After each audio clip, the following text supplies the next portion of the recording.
Lockdown की वजह से करीब 2 महीने से देश भर में हवाई सेवाएं बाधित हैं। अब 25 मई से एक बार फिर घरेलू उड़ानें शुरू होने जा रही हैं। इस दौरान कई तरह के नियम और शर्तें लागू होंगी, जिनका पालन करना पड़ेगा। केंद्रीय नागरिक उड्डयन मंत्री हरदीप पुरी ने इसको लेकर प्रेस कॉन्फ्रेंस की थी, जिसमें उन्होंने बताया है कि वंदे भारत मिशन के तहत अभी तक 20,000 भारतीयों को वापस लाया जा चुका है। हालांकि कुछ देश लोगों को वापस लाने की इजाजत नहीं दे रहे हैं। ऐसे में परेशानियों का भी सामना करना पड़ रहा है।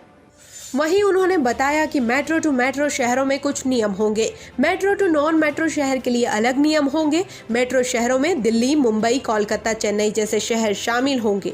शुरुआती तौर पर एयरपोर्ट का 1/3 हिस्सा ही शुरू होगा। किसी भी फ्लाइट में खाना नहीं दिया जाएगा। सिर्फ 33% विमानों को उड़ान की इजाजत दी गई है। सरकार की तरफ से अगस्त तक टिकट के कुछ दाम तय कर दिए गए हैं। इसको कुछ इस तरह से समझिए, अगर आप दिल्ली से मुंबई जाना चाहते हैं तो आपके लिए कम से कम 3500 रुपए और अधिकतम 10,000 रुपए तय किए गए हैं। इसी के तहत कंपनियों को के दाम तय कर दिए गए हैं। सभी कंपनियां करीब 40% सीटें बुक कर सकती है। पहले फेज तक ये नियम जारी रहेगा, यानी कि अगस्त तक। सरकार की तरफ से अगस्त तक टिकट के कुछ दाम तय कर दिए गए हैं, जिसके लिए 7 श्रेणी जारी की गई है। इसको कुछ इस तरह से समझिए, 40 मिनट से कम समय में यात्रा पूरी करने वाली उड़ानों के लिए किराए की निचली सीमा 2,000 रुपये और अधिकतम सीमा 6,000 रुपये होगी। इसके अलावा 40 से 60 मिनट की दूरी वाली फ्लाइट्स के लिए कम से कम 2500 और अधिक से अधिक 7500 रुपये खर्च करने होंगे। वहीं दिल्ली से मुंबई जैसी 90 और 120 मिनट की दूरी वाली यात्रा के लिए 3500 रुपये से लेकर 10,000 रुपये में टिकट उपलब्ध होंगी।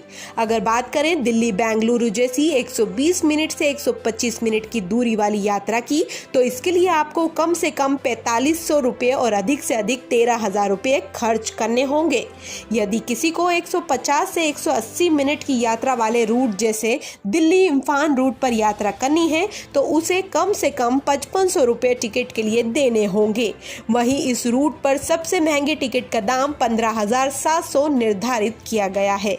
इसी के तहत कंपनियों को दाम तय करने होंगे। सभी सरकार के द्वारा जारी की गई गाइडलाइन का पालन करने के लिए भी कहा गया है, जिसमें यात्रियों को फ्लाइट के वक्त से 2 घंटे पहले एयरपोर्ट पहुंचना होगा। हर किसी को आरोग्य सेतु ऐप डाउनलोड रखनी होगी। जिनकी फ्लाइट को 4 घंटे हैं, उन्हें ही एयरपोर्ट पर एंट्री मिलेगी। यात्रियों को मास्क, ग्लव्स पहनना जरूरी है। सोशल डिस्टेंसिंग का पालन भी बहुत जरूरी है। इसके अलावा एयरपोर्ट विमान के कर्मचारियों को पीपीई किट पहनना होगा। वहीं फ्लाइट के अंदर भी कई तरह की सतर्कता बरती जाएगी। हम उम्मीद करते हैं कि लॉकडाउन में फंसे लोग अपने अपने घरों तक बिना बीमारी लिए पहुंच जाएं। इस खबर को देखने के लिए धन्यवाद। DMTV राजस्थान की ऐसी ही लेटेस्ट खबरों की अपडेट पाने के लिए आज ही चैनल को सब्सक्राइब करें। बेल आइकॉन को सिलेक्ट करके ऑल को सिलेक्ट करें, ताकि हर खबर की नोटिफिकेशन आपको मिलती रहे सबसे पहले।